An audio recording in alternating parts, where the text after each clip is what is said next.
ప్రభువైన యేసుక్రీస్తు వారి ప్రశస్తమైన నామంలో వందనాలు, శుభాలు తెలియజేసుకుంటున్నాను. మనుషుల్ని సంతోషపెట్టడానికి మనం ఇక్కడ లేం. మనల్ని పిలిచిన వాడిని సంతోషపెట్టడానికే మనం ఇక్కడ ఉన్నాం. కాబట్టి ఎవరేమనుకుంటారు అన్నది మనకి అవసరం లేదు. సత్యం ఏంటి అన్నదే మనకు అవసరం. సత్యాన్ని సాధ్యమైనంత సౌమ్యంగా, సక్రమంగా, సవివరంగా, మర్యాదగా, సంస్కారవంతంగా మనం చెప్పాలి. ఎందుకంటే అసత్యం అంతగా రాజ్యం వెళ్తున్నప్పుడు సత్యం ఈ మాత్రం గొంతెత్తి అరవపోతే కష్టం. మీకు తెలుసు అసత్యం ఎంత రాజ్యం వెళ్తుందో. చైనాలో ఒక సామెత ఉంది, సత్యం చెప్పులేసుకునేసరికి అసత్యం ఊరంతా తిరిగి వచ్చిందంట. మనకి సత్యం మాట్లాడడానికి కూడా ధైర్యం ఉండాలి. అసత్య బోధకులకు, డబ్బు సంపాదించేవారికి, కేవలం పబ్బం గడుపుకోవడానికి వచ్చిన వారికి, కోటీశ్వరులు అయిపోవడానికి, కీర్తి ప్రతిష్టలు సంపాదించడానికి వచ్చిన వాళ్ళకి ఏమాత్రం బెరుకు, సిగ్గు, భయం, మొహమాటం లేనప్పుడు,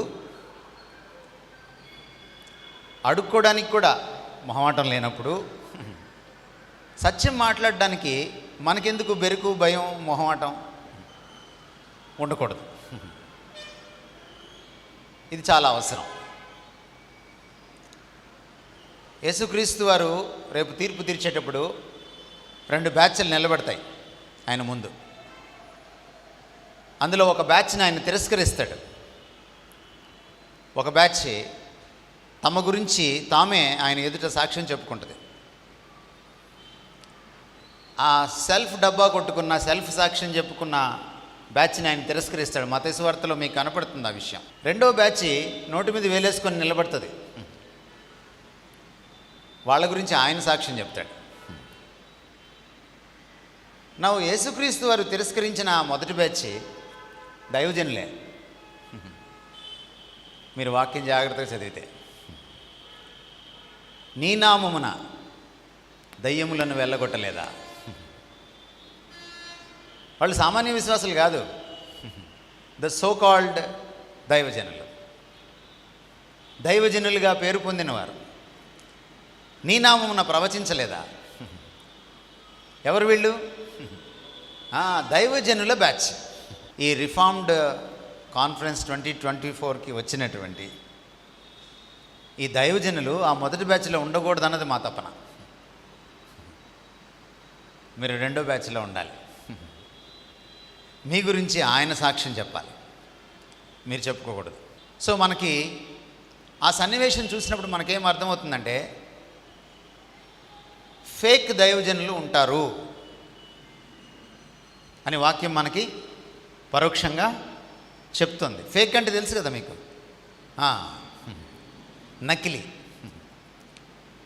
నకిలీ దైవజనులు ఉంటారు. అయితే ఎవరు నకిలీ, ఎవరు అసలు మనం వేరు చేయలేం. అది మన పని కాదు. మనకి హృదయాంతరాళల్లోకి వెళ్ళి చూసే అంత సీన్ మనకు లేదు. నేను చేస్తానన్నాడు ఆయన, అది ఆయనకు వదిలేసేయాలి. కానీ ఒకటి వాస్తవం, దైవజనులు అందరూ అసలు కాదు. యేసుక్రీస్తు వారు వచ్చేటప్పటికి ఈ నకిలీ దైవజనులు మెజారిటీ అవుతారు, వాళ్ళు అసలీ దైవజనులు మైనారిటీ అవుతారు. ఇది కూడా మీరు గమనించాలి. తర్వాత యేసుక్రీస్తు వారు చెప్పినట్టు ఇరుకు మార్గం కొందరే ప్రవేశిస్తారు. విశ్వాసులు కూడా ఈ మైనారిటీ విశ్వాసులు, మైనారిటీ దైవజనులతో ఉంటారు. మెజారిటీ విశ్వాసులు వాళ్ళు కూడా సోకాల్డ్ విశ్వాసులు, పేరు పొందిన క్రైస్తవులు, వాళ్ళు ఈ పేరు పొందినటువంటి దైవజనుల దగ్గరే ఉంటారు. కాబట్టి మనం తేల్చుకోవాలి, మీరు చేసే సేవ, మీరు చెప్పే బోధ, మీరు జీవించే జీవితం రేపు ఆయన తీర్పు ముందు నిలబడగలగాలి. ఇది అంతిమమైనటువంటి పరీక్ష. గమనించండి, యూట్యూబ్లో ఎన్ని సబ్స్క్రిప్షన్స్ వచ్చినాయి, యూట్యూబ్లో ఎన్ని వ్యూస్ వచ్చినాయి, ఎన్ని కామెంట్స్ వచ్చినాయి, ఎంత వైరల్ అయింది, ఇది ప్రమాణం కాదు.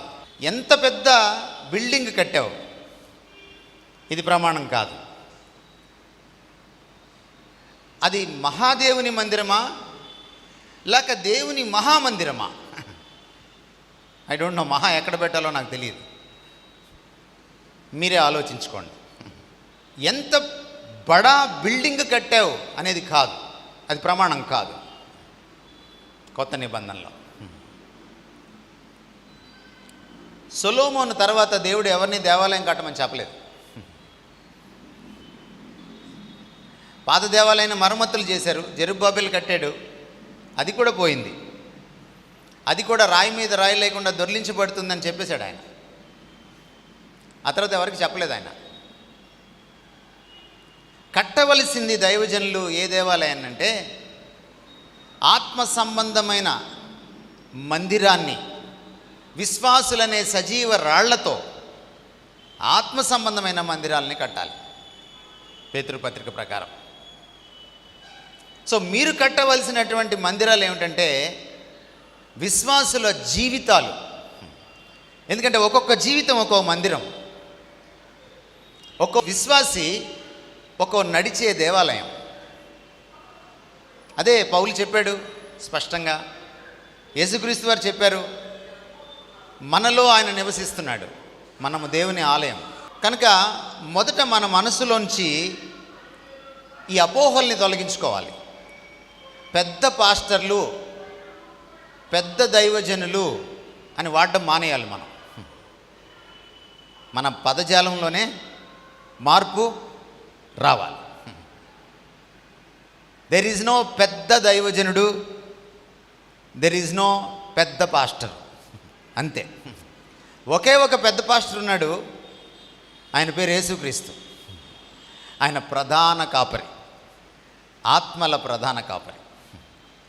There is one and only పెద్ద pastor, that is Jesus Christ.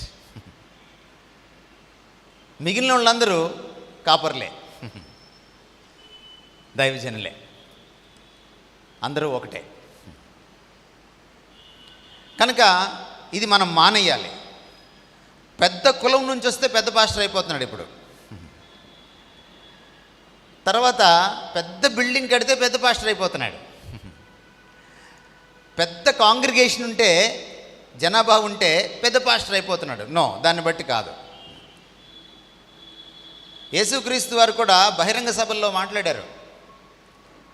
యేసుక్రీస్తు వారు మాట్లాడినప్పుడు 5,000, 7,000 ఇలాగ వేలకు వేలు వచ్చి కూర్చున్నారు. కానీ చివరికి ఆయన వెళ్ళేటప్పటికి మిగిలిన శిష్యులు 500 మందే. ఏమందాం, ఇన్ని పెద్ద పాస్టర్ అందామా వద్దందామా?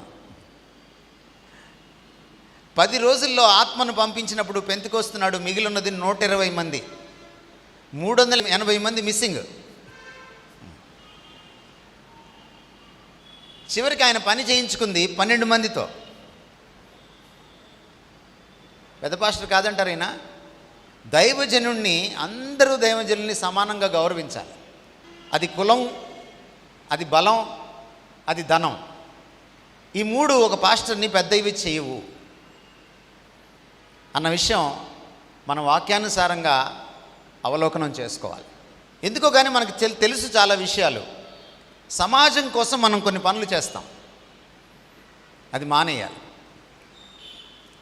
యేసుక్రీస్తు వారిలోనూ అపోస్తలుల్లోనూ మనుషుల్ని సంతోషపెట్టేటువంటి స్వభావం లేదు. ఆయన మొహమాటము లేనివాడని, సత్యమే పలుకుతాడని, దేవుని వద్ద నుంచి వచ్చినవాడని సాక్ష్యం పొందాడు ఇతరుల ద్వారా.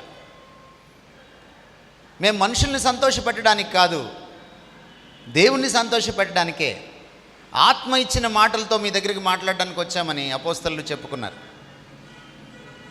ఇది మనం అలవర్చుకోవాలి. ఎప్పుడైతే మనం డబ్బా కొట్టడం మానేస్తామో వీళ్ళు పెద్దోళ్ళు మళ్ళీ చిన్నోళ్ళు అయిపోతారు. ఇక్కడ ఉన్న వాళ్ళకి ఇంకో మాట కూడా చెప్తున్నాను నేను. ఈ పెద్ద పాస్టర్లు మీకు అప్పుడప్పుడు కబురు పెడతారు.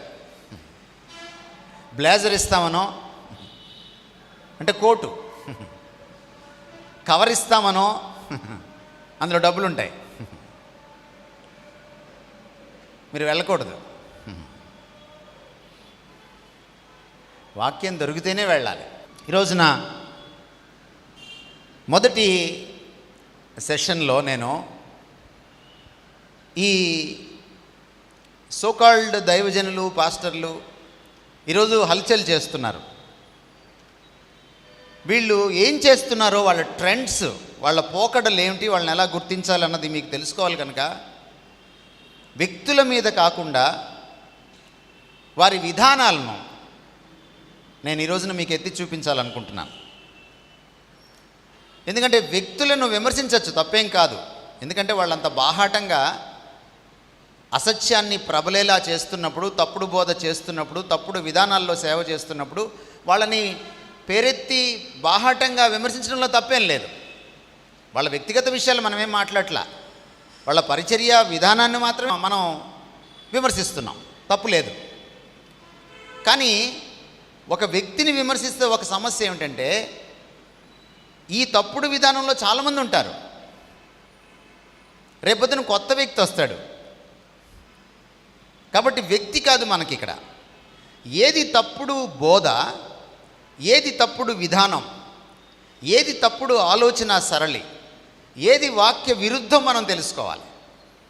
అప్పుడు ఎంతటి మహానుభావుడు వచ్చినా ఇతను చెప్తుంది తప్పుడు బోధ, ఇతను చేస్తున్నది తప్పుడు విధానము, తప్పుడు పరిచర్య అని మనకు అర్థమైపోతుంది. కాబట్టి నేనేం చేస్తున్నానంటే, ఈ తప్పుడు విధానము, తప్పుడు సిద్ధాంతాన్ని, తప్పుడు ఆలోచన సరళిని, తప్పుడు బోధనా విధానాన్ని, తప్పుడు పరిచర్య విధానాన్ని నేను ఎత్తి చూపబోతున్నాను. వ్యక్తుల మీద నేను కాన్సన్ట్రేట్ చేయట్లేదు. మొదటి విషయం, నేమ్ అండ్ ఫేమ్. మీరు తెలుగులోనూ ఇంగ్లీష్లోనూ రాసుకోవచ్చు, మీకు ఏ భాష బాగా వస్తే అలా రాసుకోవచ్చు.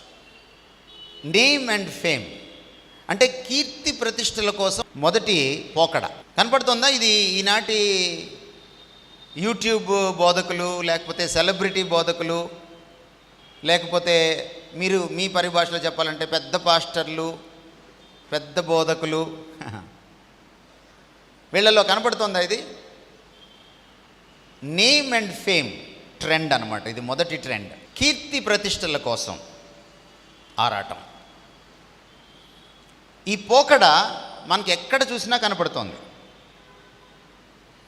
అంటే సెల్ఫ్ని పైకెత్తడం. దీన్ని మనం లోతుగా వెళ్ళి ఆలోచిస్తే ఏమంటారంటే, దీన్ని అహాన్ని ఆరాధించడం, సెల్ఫ్ వర్షిప్ అంటారు దీన్ని. మీరు బ్రాకెట్లో రాసుకోవచ్చు. ఎవరైతే కీర్తి ప్రతిష్టల కోసం పోరాడతారో వాళ్ళు అహాన్ని ఆరాధించేవారు. నా దైవజనుడి పని ఏమిటంటే, మనకి యేసుక్రీస్తు వారికి మార్గం సుగమం చేయడానికి ఒక దైవజనుడు వచ్చాడు. ఆయన పేరు మీరు చెప్పగలరా? యేసుక్రీస్తు వారికి మార్గాన్ని సుగమం చేయడానికి, సరళం చేయడానికి ఒక దైవజనుడు వచ్చాడు. బాప్తిసం ఇచ్చి యోహాన్ క్యారెక్టర్ మీరు ఎంతమంది చదివారో నాకు తెలియదు. ప్రతి పాస్టర్ ఆయన క్యారెక్టర్ చదవాలి.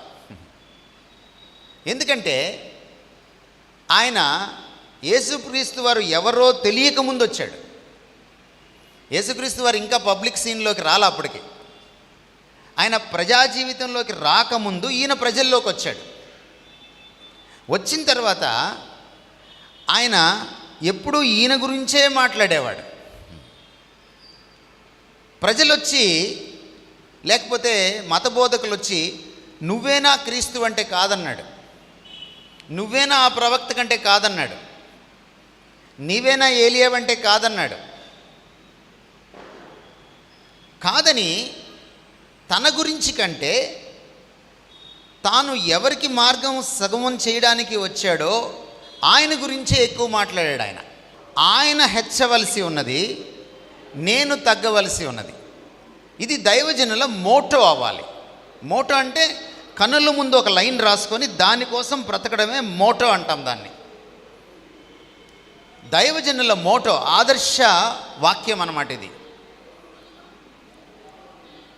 ఎందుకంటే మనం కేవలము ఆయన చేతిలో పనిముట్లము. లూకాసు వార్తలో ఒక మాట ఉంది, వీళ్ళంతా వెళ్ళి సాధించి వచ్చిన తర్వాత, అద్భుతాలు చేసి వచ్చిన తర్వాత యేసుక్రీస్తు వారు ఒక హెచ్చరిక చేశారు వారికి.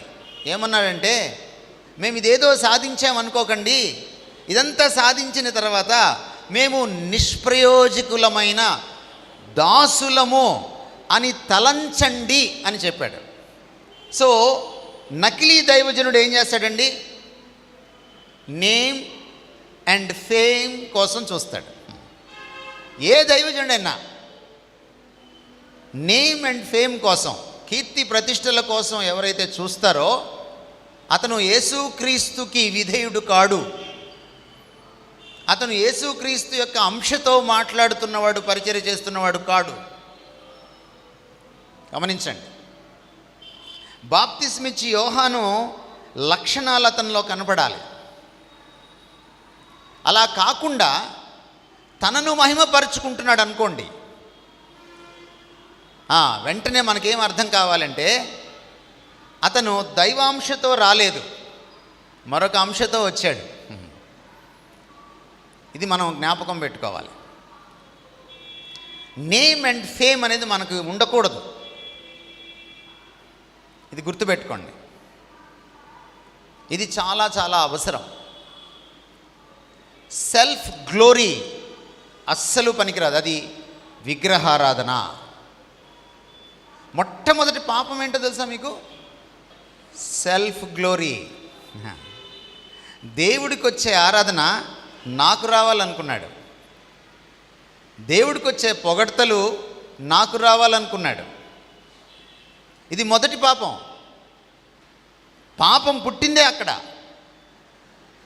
అహాన్ని పూజించుకోవడానికి పూనుకున్నప్పుడు సెల్ఫ్ వర్షిప్, అపవాదిని దేవుడు తప్పుపట్టి కిందకు తోసేశాడు. తాను సృష్టించిన దూతలకే ఆ గతి పడితే దైవజనుడికి ఏ గతి పడుతుంది? ఏ దైవజనుడికి? అహాన్ని పూజించేవాడికి. అహాన్ని పూజించేవాడే కదండి తాను ప్రమోట్ చేసుకుంటాడు. ఇందులో మనందరం కూడా ఈ పాపంలో, అదేదో అంటారు కదా, తిలా పాపం తలా పిడికెడని, మనందరికీ ఉంది ఇందులో. శాలువాలు కప్పించుకుంటున్నాం మనం. ఎందుకు ఉందా? ఇందులో ఉందా? అది లోకాన్ని మనం లోపలికి తెచ్చుకున్నాం. ఎందుకు మనకి శాలువాలు? దేనికి? దండలు దేనికి? అదిగోండి, బయట నాయకులు వెళ్తుంటే క్రేన్తో దండ వేస్తున్నారు. పాపం వాళ్ళకి అవసరం, అది మనకు అవసరం లే. సెల్ఫ్ వర్షిప్ని దేవుడు భరించడు. ఎందుకంటే ప్రవక్త ద్వారా చెప్పాడు ఆయన, నేను ఒక్కడినే, నా వంటి దేవుడు మరొకడు లేడు. ద్వితీయోపదేశకాండం 6వ అధ్యాయం 4వ వచనం ఏం చెప్తోంది? ఇశ్రాయేలు వినుము, మన దేవుడైన యెహోవా అద్వితీయుడగు యెహోవా. ఏమిటి అద్వితీయుడంటే? అద్వితీయుడంటే మీకేమీ అర్థమైంది?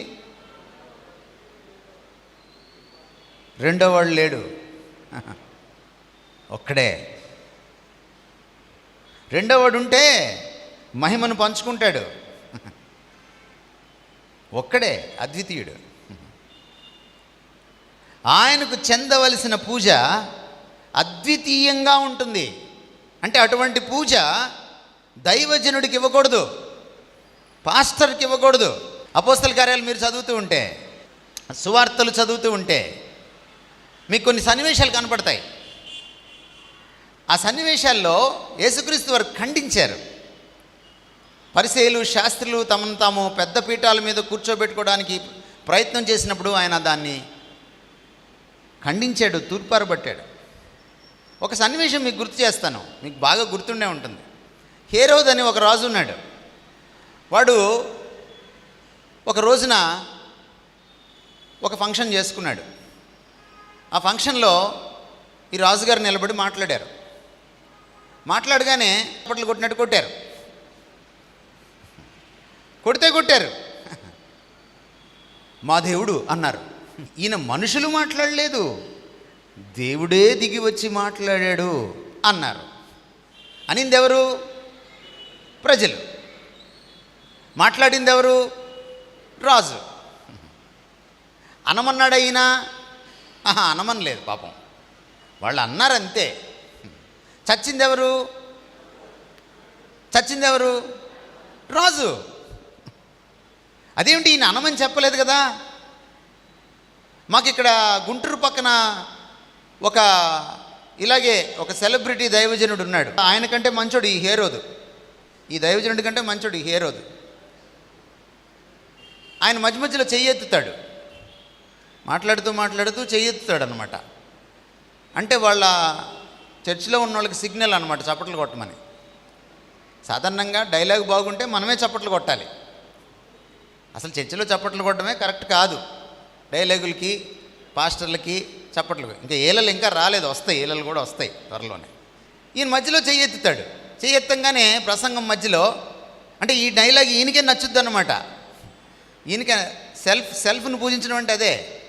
ఈయన డైలాగ్ ఈయనకే నచ్చేస్తే మధ్యలో చెయ్యెత్తుతాడు. చెయ్యెత్తంగా అందరూ చప్పట్లు కొడతారు. పాపం యూట్యూబ్ చూసే వాళ్ళకి తెలియదు ఏం కొడుతున్నారు చప్పట్లు అనుకుంటారనమాట. పాపం ఈ హీరో చాలా మంచోడు ఈయనకంటే.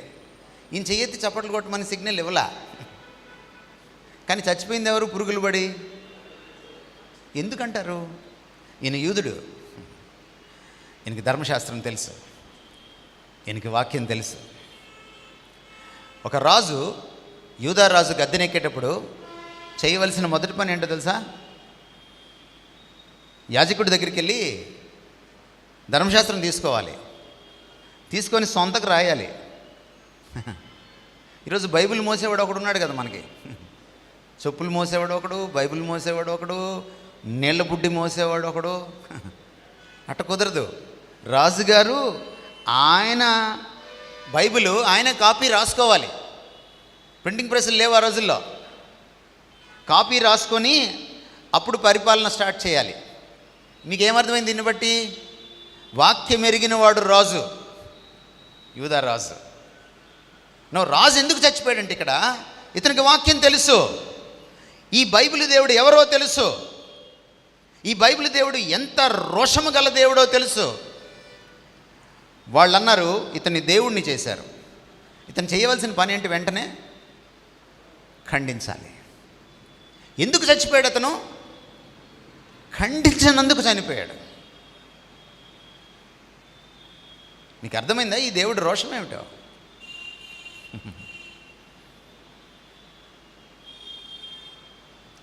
సెల్ఫ్ వర్షిప్ని దేవుడు అసహించుకుంటున్నాడు. నువ్వు దైవజనుడు అయితే ఆయనకేమిటి? నువ్వు నీ చర్చిలో గొర్రెలకి గొప్పేమో కానీ ఆయనకు గొప్ప కాదు. నువ్వు యూట్యూబ్లో నీ సబ్స్క్రైబర్స్కి గొప్పేమో కానీ ఆయనకు గొప్ప కాదు.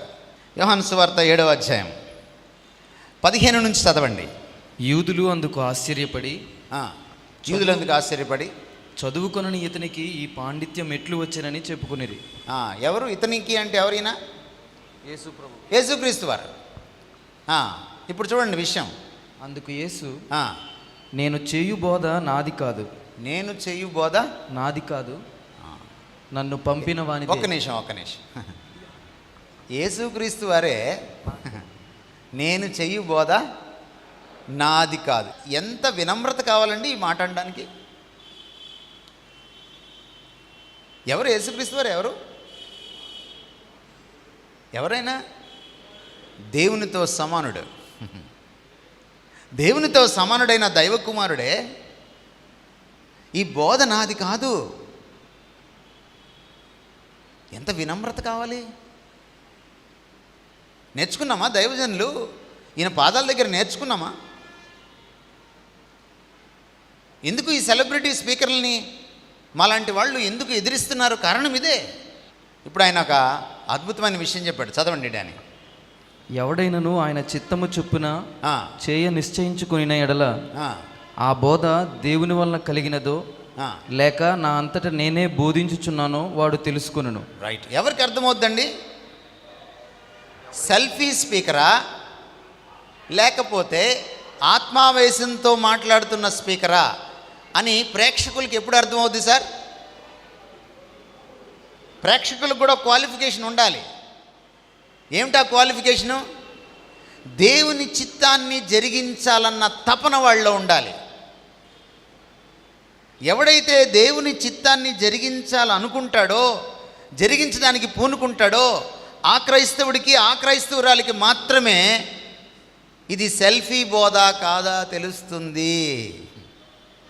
ఎందుకు యూట్యూబ్లో ఇన్ని లైకులు, ఎందుకు యూట్యూబ్లో ఇన్ని వ్యూస్, ఎందుకు ఇంతమంది జనం ఆ చర్చికి? ఇదిగో ఈ గొర్రెలకి దేవుని చిత్తాన్ని చెయ్యాలన్న తపన లేదు. అందుకనే మనుషులు పైకెత్తిన వాడిని చూసి ఇతను పెద్ద పాస్టర్ అని మీరు అనుకోకూడదు. నెక్స్ట్ లైన్ చదవండి. తనంతట తానే బోధించువాడు స్వకీయ మహిమను వెదుకును. ఎస్, కానీ చాలు. ఇప్పుడు వచ్చాను, సబ్జెక్ట్ వచ్చేసింది. ఎవరు సెల్ఫీ స్పీకరు? దేవుని అంశాతంలో ఉండదు. ఎప్పుడైతే నేను అంటాడో, ఎప్పుడైతే తన్ను తాను ప్రచారం చేసుకుంటాడో, హూ ఇస్ హీ? ఆయన దేవుడి దగ్గర నుంచి వచ్చిన వాడు కాదు. మేబీ మారుమనసు పొంది ఉండొచ్చు, మేబీ దైవజనుడు కూడా అయి ఉండొచ్చు. కానీ ఆ ప్రసంగం, ఆ పరిచర్య ఆయన అంశ కింద, ఆయన అధికారం క్రింద, ఆయన అభిషేకం కింద మాట్లాడట్లేదు, చెయ్యట్లేదు. చెప్పేశారు యేసుక్రీస్తు వారు, పక్కాగా బ్లాక్ అండ్ వైట్లో చెప్పేశారు. నెక్స్ట్ లైన్ చదవండి ఇప్పుడు.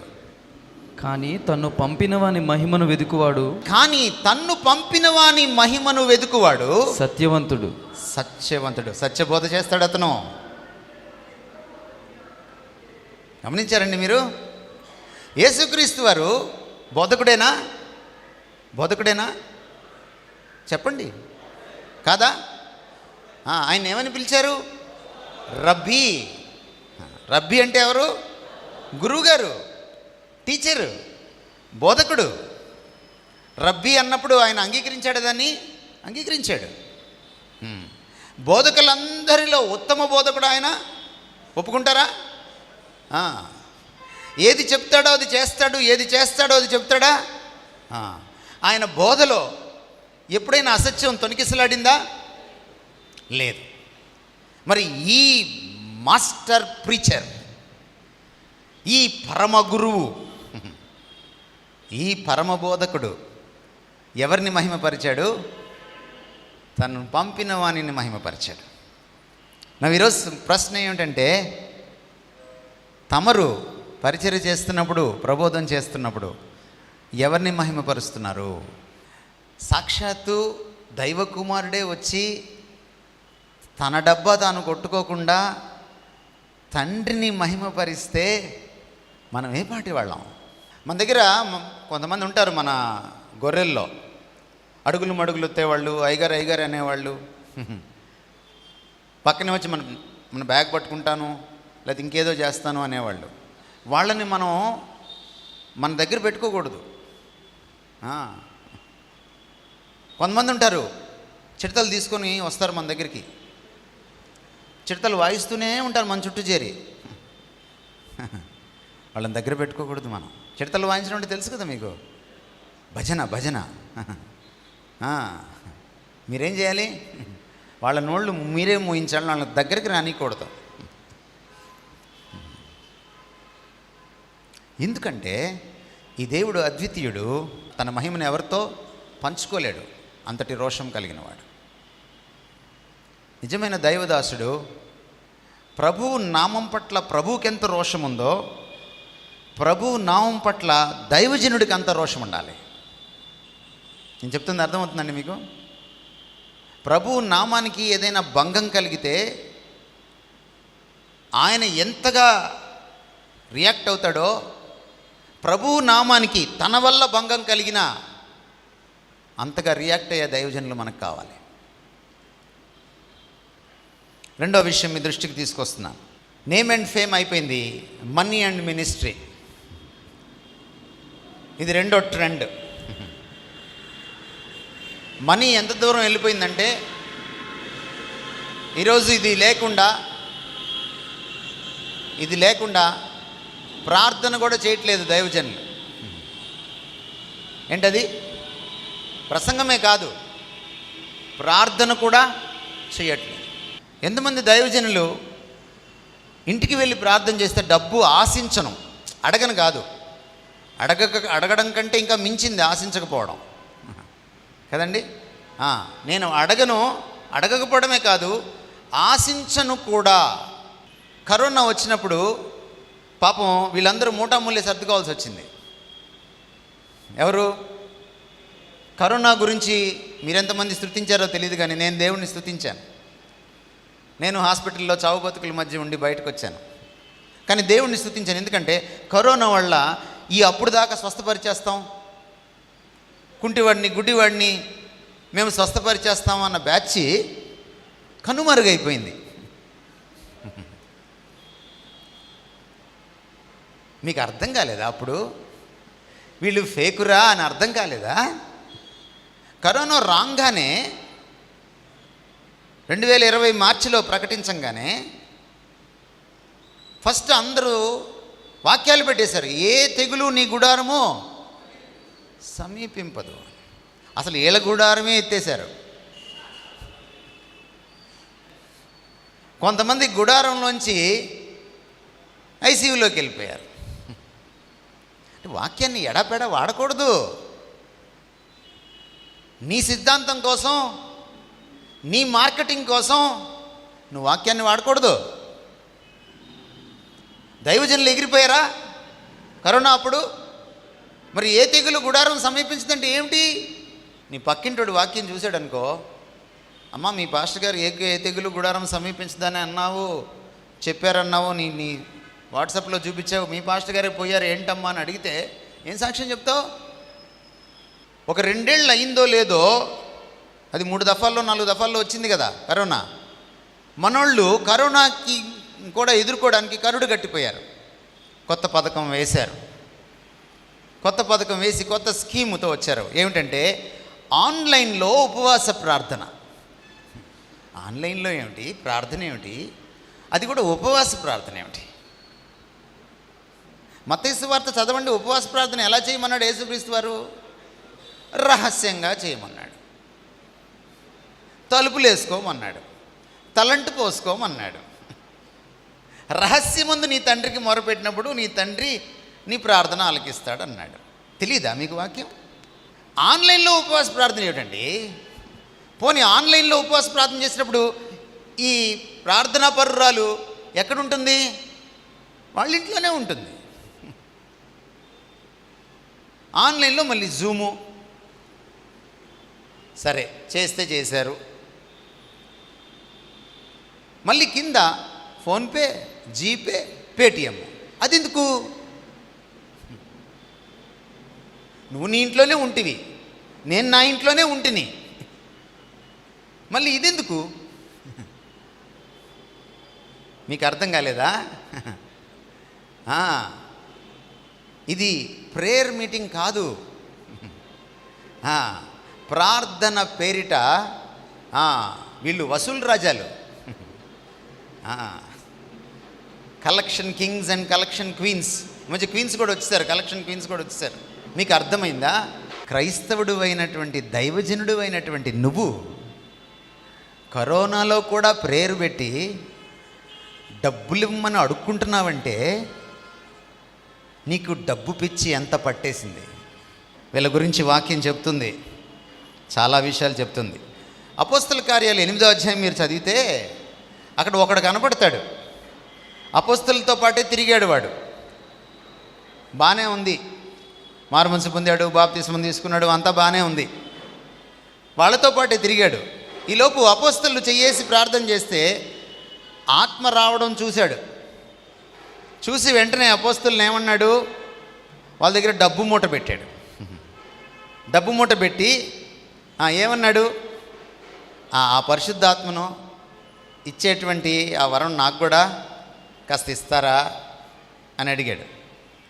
అపోస్తలు మామూలుగా రియాక్ట్ అయ్యారా? అవ్వలా. చదవండి ఒకసారి 8:18 తర్వాత చదవండి. అపోస్తలుల రియాక్షన్ కనపడుతుంది మీకు. అపోస్తలులు చేతులుంచుట వలన పరిశుద్ధాత్మ అనుగ్రహింపబడినని సీమోను చూచి వారి ఎదుట ద్రవ్యము పెట్టి, నేనెవని మీద చేతులుంచుదునో వాడు పరిశుద్ధాత్మను పొందినట్లు ఈ అధికారము నాకు ఇయ్యుడని అడిగెను. అందుకు పేతురు, నీవు ద్రవ్యమిచ్చి దేవుని వరము సంపాదించుకొందునని తలంచుకునినందున నీ వెండి నీతో కూడా నశించునుగాక. నీ వెండి నీతో కూడా నశించునుగాక. నీ హృదయం. ఇప్పుడు డబ్బుల కోసం ఆత్మవరాన్ని వాడే బ్యాచ్ దగ్గరికి వెళ్దాం. వాళ్ళ డబ్బులు నశిస్తాయి, వాళ్ళు కూడా నశిస్తారు. నేను వ్యక్తుల మీద కాన్సన్ట్రేట్ చేయట్లేదని చెప్పాను. పరిశుద్ధాత్మను అమ్ముకుండేవాడు ఒకడు మన తెలుగు రాష్ట్రాల్లో ఉన్నాడు. తెలుసా మీకు? తెలుసా? ఆయన కూడా పెద్ద పాస్టరు. స్టేజ్ మీద కూర్చొని వరుసగా బారులు తిరిగి వస్తుంటే క్రైస్తవులు సంచి ఒకటి పెట్టుకొని 500కి పరిశుద్ధాత్మని ఇస్తానని కూర్చొని వచ్చిన వాళ్ళకి 500 తీసుకొని సంచిలో వేసుకొని వాళ్ళని ఇలా అనేస్తున్నాడు అనమాట. ఆత్మ వచ్చింది పో అంటున్నాడు. టీవీలో చూడలేదా? ఒక ఆవిడ 200 తెస్తే తిట్టాడు ఆవిడ్ని. అంత చీప్ అయిపోయాడా పరిశుద్ధాత్ముడని? అంటే 500కి చీపు కాదా? ఇదిగో ఈ సీమోన్లు ఉన్నారు. యూదా పత్రిక 11. అయ్యో వారికి శ్రమ, అయ్యో వారికి శ్రమ. వారు కయ్యను నడిచిన మార్గమున నడిచిరి, బహుమానము పొందవలనని బిలాము నడిచిన తప్పు త్రోవలో ఆతురముగా పరుగెత్తిరి. బహుమానం పొందవలనని బిలాము నడిచిన బిలాములు వీళ్ళు. బిలాము కథ మీకు తెలుసు కదా. ఎందుకు రాయించారండి ఈ కథలు? ఎందుకు రాయించారు? ఈ నిజ గాథలు ఎందుకు రాయించారు? మనకి బుద్ధి చెప్పడానికి, దృష్టాంతములుగా రాయించారు. కానీ మనకు బుద్ధి ఎందుకు రావట్లేదు? మిమ్మల్ని మీరు చీప్ చేసుకోవడం కాకుండా మీ ప్రభువుని కూడా అన్యుల ముందు చీప్ చేస్తున్నారు మీరు. మళ్ళీ స్టేజ్ మీద వర్షిప్ చేసేటప్పుడేమో కింగు కొడుకుని కింగు, డబ్బులు అడుక్కుంటేటప్పుడు మాత్రం కింగు కాదు. ఏమండి, నువ్వు కింగు అయితే ఎందుకు బిల్డింగ్ కట్టడానికి, చర్చి కట్టడానికి డబ్బులు అడుగుతున్నావు? వర్షిప్ చేసేటప్పుడేమో నేను కింగ్ అంటావు. ఎందుకు అడుగుతున్నావు డబ్బులు? కింగ్ కొడుకు డబ్బులు అడుక్కుంటాడా? చెప్పండి సార్ నాకు. ఉదయం లేస్తే పచ్చి అబద్ధాలు డబ్బుల కోసం. మీటింగ్లు పెడతారు, పెట్టమని నీకు చెప్పారా ఎవరైనా? ఒకవేళ దేవుడు నీకు మీటింగ్లు పెట్టమని చెబితే దేవుడు నీకు డబ్బులు ఇస్తాడా? ఇవ్వడా? ఇస్తాడు. నువ్వెందుకు అడుక్కుంటున్నావు? భోజనాలకి ఇంత అయింది, కుర్చీలకి ఇంత అయింది, లైట్లకి ఇంత అయింది, ఇంకా 6 లక్షలు కట్టాలి. ఎందుకు అడుగుతున్నావు? దేవుడు నిన్ను మీటింగులు పెట్టమంటే దేవుడు నీకు రిసోర్స్ ఇస్తాడు, అడగక్కర్లా. నువ్వు మీటింగులు పెట్టలేదు నీకేం తెలుసు అన్నారని నెల్లూరులో మీటింగులు పెట్టా. ఏది సత్యం అనే మీటింగ్లు. డబ్బులు అడగల. 3 రోజులు కూడా మా వాళ్ళు విసిగిచ్చారు నన్ను. అన్న ఎక్కడైనా ఒక మూల ఒక బాక్స్ పెడదాము, ఆఫరింగ్ బాక్స్ పెడదామని. పెట్టద్దన్నాను. ఆటోలకు డబ్బులు ఇవ్వలా. పాస్టర్స్ మీటింగ్ పెట్టి మీకు డబ్బులు ఇవ్వలేను, ఇక్కడ వాక్యం దొరుకుతుందంటే మీ చర్చిలో వాళ్ళని పంపించండి, మీకు నమ్మకం ఉంటే అన్నాడు చెప్పాను నేను. మీకు డబ్బులు ఇవ్వలేను, ఆటోలకి డబ్బులు ఇవ్వలేను. ఎందుకంటే డబ్బులు తీసుకొని ఆటోలు తోలేవాడు డబ్బులు ఇస్తే, పలావ్ ప్యాకెట్ ఇస్తే, పులిహోర పొట్లం ఇస్తే, మజ్జిగ ప్యాకెట్ ఇస్తే ఆటోలో వచ్చినోడు మన వాక్యం వింటాడా? ధనం ఎప్పుడైతే నీకు ప్రధానం అవుతుందో దేవుడు నీ హృదయంలో లేనట్టే. మత్తయి సువార్త 6వ అధ్యాయంలో యేసుక్రీస్తు వారు ఏం చెప్పారు? మీరు సిరికి దేవునికి దాసులుగా ఉండలేరు. ఒక దైవజనుడు ధనం కోసం పనిచేస్తే ద వెరీ నెక్స్ట్ మూమెంట్, మరుక్షణము అతను దేవుని దాసుడు కాడు. ఆ టైటిల్ పీకేయాలి అతని దగ్గర నుంచి. దైవజనుడు కాదు అతను. తప్పుడు బోధకుల యొక్క ట్రెండ్లు ఇవి. 1 తిమోతి 6:17. ఇహమందు ధనవంతులైన వారు గర్విష్ఠులు కాక, ఏంటండి ఇక్కడ ధనవంతులైన వాళ్ళు, ఈ లోకంలో ధనవంతులైన వాళ్ళు గర్విష్ఠులు కాక, అస్థిరమైన ధనమునందు నమ్మిక ఉంచక, సుఖముగా అనుభవించుటకు సమస్తమును మనకు ధారాళముగా దయచేయు దేవుని యందే నమ్మిక ఉంచుడని ఆజ్ఞాపించుము. ఇది ఒక సామాన్య విశ్వాసికి రాశాడు. మరి దైవజనుడు ఇంకెంత పాటించాలి దీన్ని? మీరే అంటారు కదా, సామాన్య విశ్వాసుల కంటే, మీ గొర్రెల కంటే మీరు గొప్పోళ్ళు కదా. మరి వాక్యం పాటించడంలో కూడా మరి ఇంకా ముందుండాలి కదా మీరు. నమ్మకం ఎక్కడ పెట్టాలి? నమ్మకం ఎక్కడ పెట్టాలి? ధనంలో పెట్టకూడదు, కానుకల్లో పెట్టకూడదు. మీరు చర్చిలో కానుకల బాక్స్ పెట్టొద్దనట్లా నేను. కానుకలు ఎవరైనా ఇస్తే తీసుకోవద్దనట్లా, అడుక్కోవద్దంటున్నాను, ఆశించద్దంటున్నాను. నమ్మకము ప్రభువులో. తమరిని పిలిచింది ఎవరు? తమరిని పిలిచింది ఎవరు? మరి ఇప్పుడు ఆయన గురించి ఏం రాస్తున్నాడు తిమోతి పత్రికలో? మిమ్మల్ని పోషిస్తాడు ఆయన, మీకు దయచేస్తాడు ఆయన. మీకు ఒక బైబిల్లో ఒక క్లాసిక్ ఎగ్జాంపుల్ చెప్తాను. అబ్రహాము సేవకులకి లోతు సేవకులకి గొడవైంది. ఇద్దరు విడిపోయారు. అబ్రహాం ఏమవుతాడు లోతుకి? ఏమండి? బాబాయ్ అవుతాడు మన భాషలో చెప్పాలంటే. ఆస్తి పంచితే ఎవరికి ఎక్కువ ఇవ్వాలి? వాళ్ళ ఆచారం ప్రకారం అబ్రహాంకే ఎక్కువ ఇవ్వాలి. సరే, ఈయనేమన్నాడు అబ్రహాము? అంటే అన్నకి తమ్ముడికి మధ్య కాదు ఆస్తి పంపకం ఇది, అన్న కొడుక్కి తమ్ముడు గారికి. ఈయనేమన్నాడు? నీకేది బెస్టో అది తీసుకో అన్నాడు. ఎందుకని ఉంటాడు అట్లా ఆయన? Thank God Abraham Telugu pastor కాదు. తెలుగు పాస్టర్ అయ్యంటే చచ్చిన అడుగుండేవాడు కదా అలాగా. నా ఇప్పుడు సీన్ కట్ చేస్తే కొన్ని సంవత్సరాలు అయిపోయిన తర్వాత ఇద్దరు గతి చూడండి. అబ్రహాము గతి ఏంటి, లోతు గతి ఏంటి? ఎవరు ఎక్కువ తీసుకున్నారు సార్ ఆస్తి? ఎవరు తీసుకున్నారు? ఎవరు ఆశీర్వదించబడ్డారు? ఏంటి కథ, తేడా ఏంటి? అబ్రహాం ఏం నమ్ముకున్నాడు? నువ్వు నీ పిల్లలు బాగుండాలంటే నువ్వు లోతులాగా ఉండాలా, అబ్రహాంలాగా ఉండాలా? ఇక్కడ సమస్య ఏంటంటే సార్, మన చేత ప్రార్థన చేయించుకునే వాళ్ళకేమో మనం మీరు నమ్మాలి అంటున్నాం.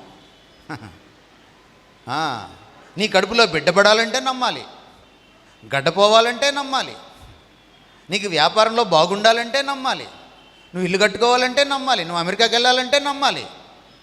వాళ్ళు నమ్మాలి. కానీ మనం నమ్మం దేవుణ్ణి. మా అబ్బాయికి ఫీజు కట్టాలంటే నేను ఎవరిని నమ్మాలి? నువ్వు నమ్మకుండా వాళ్ళకి ప్రార్థన చేస్తే నీ ప్రార్థన ఎక్కడికి పోద్ది? వాళ్ళకెలా నమ్మకం కలుగుతుంది? పోనీ వాళ్ళకి జరగలేదనుకోండి, మనం ఏమంటాం తెలుసా? నీకు నమ్మకం లేదు అందుకే జరగలేదంటాం. అసలు నమ్మకం లేనిది ఎవరికి? పాస్టర్ గారికే.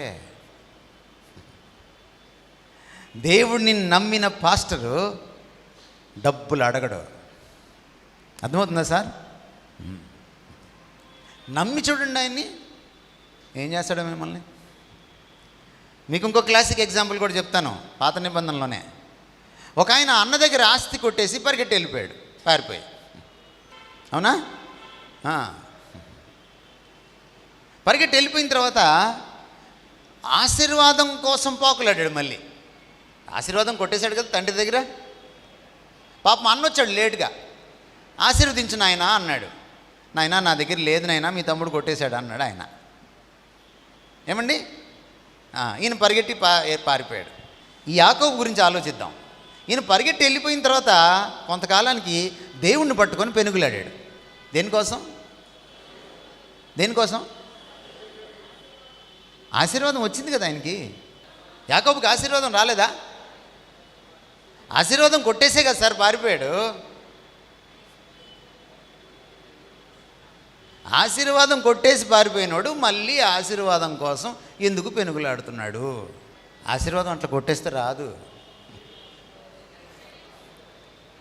డబ్బులు, ధనము ఇవన్నీ ఉంటే ఆశీర్వాదం రాదు. దేవుని ఆశీర్వాదం డబ్బుకి మించింది. మీరేం చెప్తున్నారు మీ గొర్రెలకి? డబ్బు వస్తే ఆశీర్వాదం అంటున్నారు. తప్పు. మనకొక విపరీతమైన కుబేరుడు ఉన్నాడు మన దేశంలో. వాళ్ళ అబ్బాయికి ఒక సమస్య ఉంది, ఆరోగ్య సమస్య. డబ్బు తీర్చగలుగుతుందా?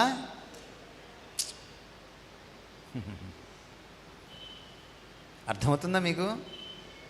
కారు, బంగళా, బ్యాంకు బ్యాలెన్సు ఆశీర్వాదం కాదు. ఒకవేళ ఈ ఆశీర్వాదం అయితే యాకోబు దేవుడితో పెనుగులాడాల్సిన పని లేదు.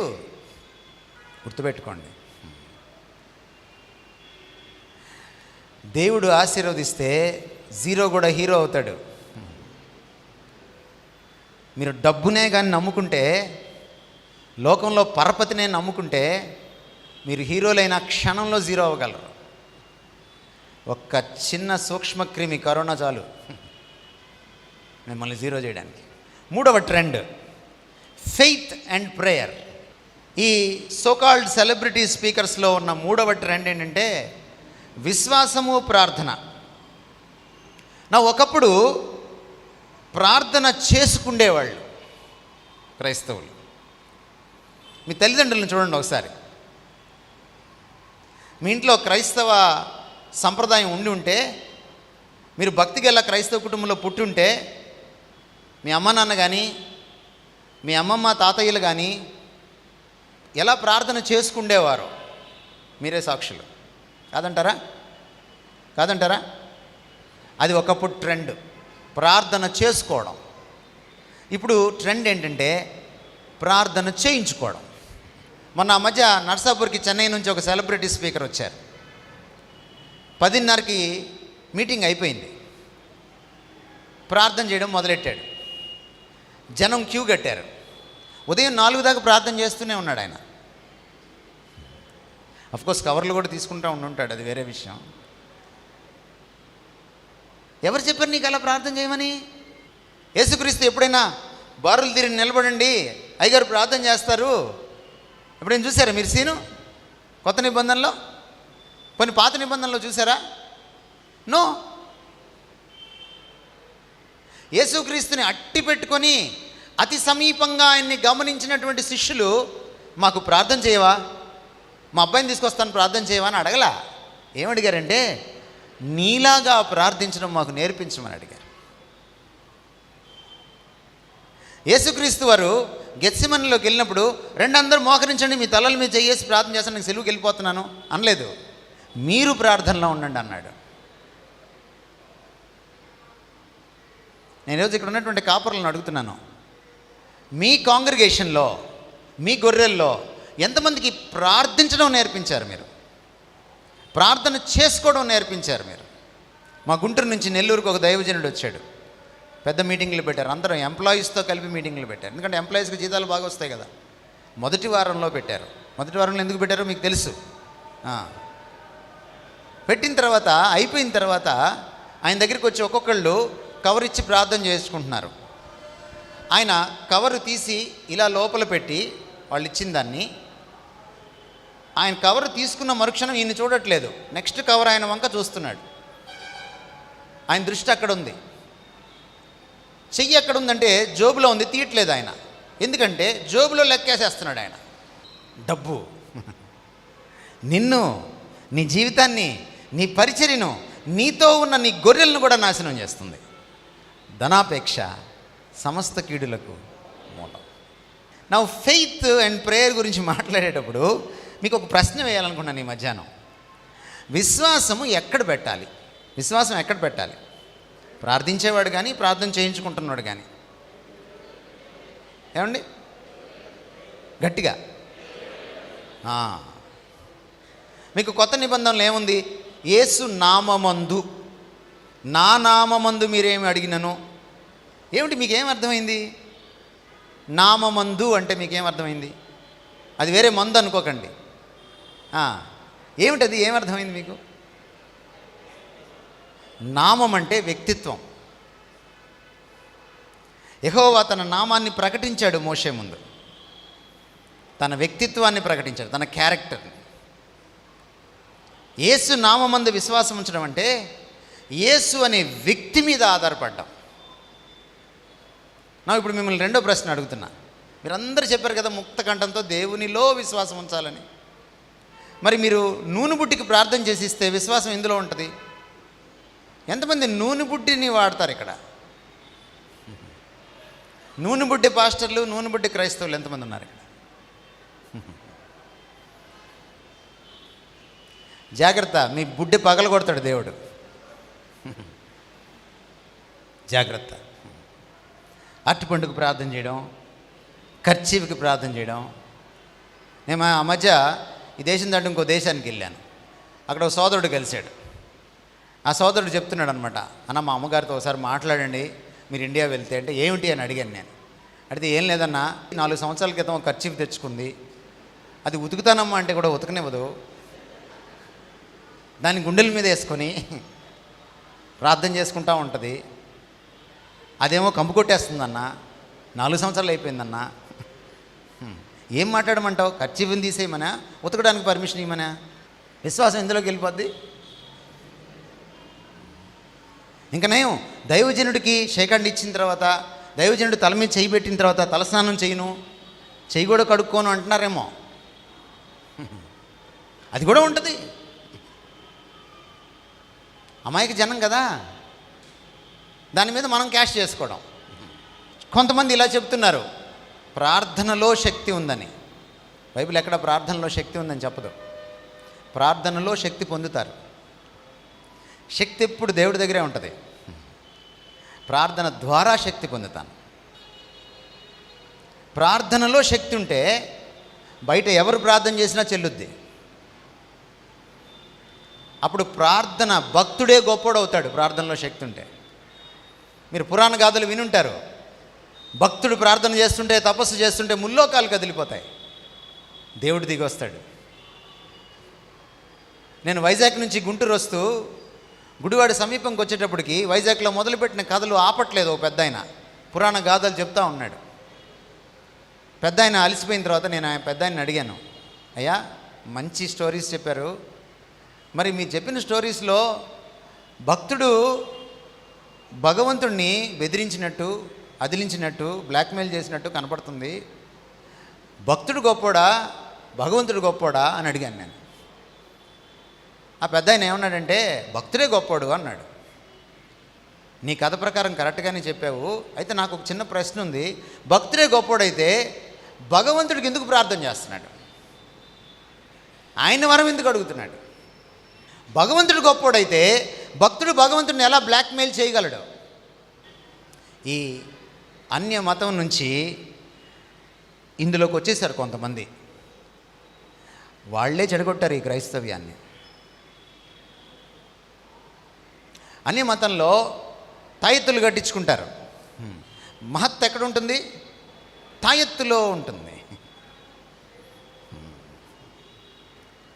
మనకి మహత్ ఎక్కడ ఉంటుంది? తన మహత్తు గల మాట చేత, ఆయన మాటలో ఉంటుంది. ఆయన సెలవిస్తే స్వస్థత జరుగుతుంది. ఆయన సెలవిస్తే ఏదైనా జరుగుతుంది, అద్భుతం. ఆయన సెలవిస్తే మనిషి క్యారెక్టర్ కూడా మారుతుంది. అంతకు మించిన అద్భుతం లేదు. గమనించండి, విశ్వాసం ఎప్పుడూ కూడా ప్రార్థనలో కానీ, కర్చీఫ్లో కానీ, నూనె బుడ్డిలో కానీ, మరొక దాంట్లో కానీ ఉండకూడదు. మీకు ఇంకో విషయం కూడా చెప్తా. విశ్వాసము దైవజనుల్లో పెడుతున్నారు ఇప్పుడు. అందుకని అన్న మీరు ప్రార్థన చేయండి అన్న, మా అబ్బాయి తల మీద చెయ్యండి అన్న. నేను చెయ్యేస్తే ఆరిపోతారు, ఆయన చెయ్యేస్తే ఆశీర్వదించబడతారు. గమనించండి, దైవజనులు మీ వంటి వాళ్ళే. ఏలియా మన వంటి స్వభావం కలవాడని రాయబడింది. రాయబడలేదా? ఏలియా కంటే గొప్ప పాస్టర్లు దైవజనులు మీరందరూ.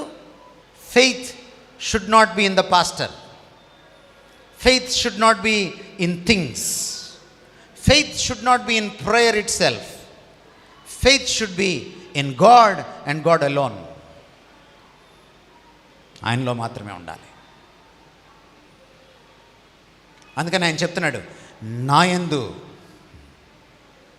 ఎవరైనా ఒకవేళ అద్భుతాలు చేసినా ఆయన నామములో చేయవలసిందే.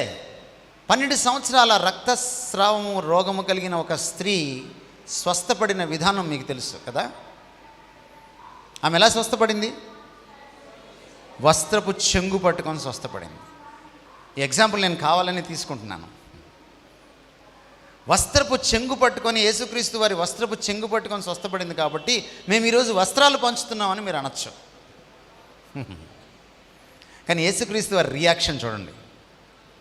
ప్రభావము నా వస్త్రముల నుంచి వెళ్ళిపోయింది అనలేదు ఆయన, నాలో నుండి వెళ్ళింది అన్నాడు. Read the Bible properly. అందరితో ఆగలేదు ఆయన.